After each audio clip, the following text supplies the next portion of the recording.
Umibak sa sahig ang pasaway. Nasaan ka? Ha? Where are you? Binigyan kita ng food. I give you this morning the food. And now, you poo-poo on the floor? Ha? Saan pupunta? Ha? Dani, tingnan mo. Ganyan yan. Basta may malupit na kasalanan siyang ginagawa, ganyan yan. Tatago sa ilalim ng TV, sa likod ng telebisyon, ha? Where are you? Where are you? Auntie, angry to you. Very angry to you, ha? Talaga naman, ha? Aya!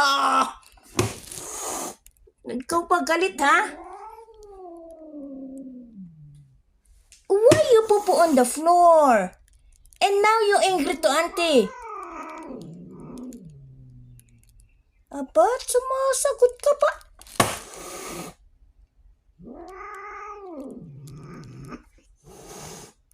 I will tell to Papa tonight. Give you the punishment. Yes.